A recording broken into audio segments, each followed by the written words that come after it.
Hello friends, welcome back to my channel magical Ritu అండి. ఈరోజు కొత్త రెసిపీ వచ్చేసి కాకరకాయ వేపుడు ఎలా చేసుకోవాలో చూసేద్దాం. ఫస్ట్ ప్యాన్లో ఆయిల్ వేయాలి. మనం ఎంత వేపుకుంటామో అంత two or 3 tablespoons oil వేసేసి దాంట్లో కాకరకాయ బాగా వేయించుకోవాలండి. అది బాగా ఫ్రై అవ్వాలి. మనకి మామూలుగానే కాకరకాయ లేట్ అవుతుంది కాబట్టి ఇది కొంచెం పెట్టుకొని వేరే పండు ఏమైనా ఉంటే చూసుకోండి. బాగా రెడ్డిష్ కలర్ వచ్చేసేదాకా వేయించుకోవాలి.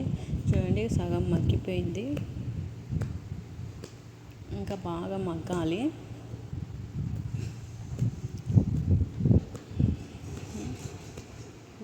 ఇలా మగ్గిపోయిన తర్వాత చూడండి, కలర్ అనేది చేంజ్ అయింది. జస్ట్ బ్రౌన్ కలర్లోకి రావాలి. మొత్తం వేగిన తర్వాత కొన్ని వేగాయి, కొన్ని వేగలేదు. చూడండి, అది మనం చూసుకొని మొత్తం వేయించుకోవాలి. బాగా రెడ్డిష్ కలర్ బ్రౌన్ రావాలి. చూడండి, నాకు ఇంకా కొన్ని వేగలేదు, కొన్ని వేగుతున్నాయి.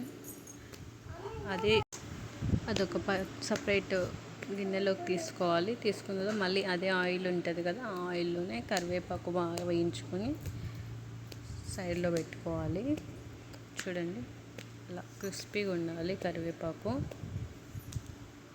అది తీసేసుకొని పక్కన పెట్టుకున్నాక కొంచెం మినప్పప్పు, కొంచెం పెసరపప్పు, కొంచెం శనగపప్పు, కొన్ని ధనియాలు వేయించుకోవాలి. అలాగా బాగా అవి కూడా వేగాలి. బాగా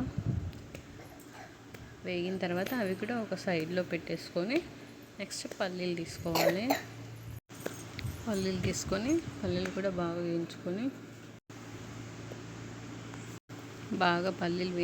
దాంట్లోనే కొబ్బరి వేయాలి. పచ్చి కొబ్బరి అయినా సరే, ఎండు కొబ్బరి అయినా సరే టేస్ట్కి బాగుంటుంది.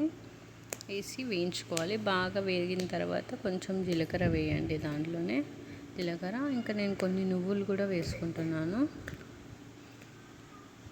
చూడండి, ఇలాగ బాగా వేగాలి. మూడు కొంచెం ఏంటంటే నూనెలో వేయించితే ఆ చిటపట్లు ఆడని తగ్గుతాయి, బాగా వేగుతాయి. ఇలా మొత్తం ఫ్రై చేశాక ఒక బ్రౌన్ కలర్లోకి వచ్చాక అది కూడా ఒక ప్యాన్లోకి తీసి పెట్టుకోవాలి. సైడ్లో ఒక ప్లేట్లో తీసి పెట్టుకోవాలి. ఇదంతా ఒక సైడ్లో ప్లేట్లోకి తీసి పెట్టేసుకోవాలి. ఇప్పుడు మిక్సీ జార్ తీసుకుని ఫస్ట్ స్టార్ట్ చేయాలి. ఫస్ట్ దీన్నే వేయాలి మిక్సీలో, ఎందుకంటే కొబ్బరి ఉంది కదా, కొబ్బరి మెదగాలి బాగా. ఇందాక ఫ్రై చేసుకున్న మనం పప్పులు, మినప్పప్పు, శనగపప్పు అవి కూడా ఫ్రై చేసేసుకోవాలి. ఇలా ఫ్రై చేసుకున్న తర్వాత దాంట్లోకి కరివేపాకు వేసుకొని కొంచెం కారం, ఉప్పు, పసుపు యాడ్ చేసుకోవాలి. మీరు ఎంత తింటారో అంత తగినంత చూసుకోండి. ఉప్పు యాడ్ చేసుకోండి, కొంచెం పసుపు. అది ఒక్కసారి మిక్సీకి పట్టుకున్న తర్వాత కాకరకాయలు మనం ఏవైతే ఫస్ట్ ఫ్రై చేసుకున్నామో ఆ కాకరకాయలు వేసేసుకోండి. అవి అవి వేసుకున్న తర్వాత ఎల్లిపాయలు ఇలా. చూడండి, ఇది మన పొడి రెడీ అయిపోయింది. పోపు పెట్టుకోవాలి. మళ్ళీ అదే ప్యాన్లో తీసుకొని కొంచెం ఎండుమిర్చి వేసుకొని కొన్ని జీలకర్ర ఆవాలు వేసుకోండి. అవి ఫ్రై అయిన తర్వాత జీలకర్ర ఆవాలు కొన్ని వేసేసిన తర్వాత ఇంకేముంది ఆ పొడి దాంట్లోకి వేసి కలపడమే. వేడి అన్నంలోకి ఈ పొడి తింటే చాలా బాగుంటుంది. కాకరకాయ వీక్లీ 1 or 2 తినాల్సిందేనండి.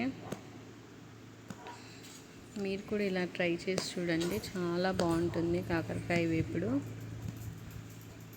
చూడండి, నేనైతే వేడి అన్నంలోకి తినేసానండి.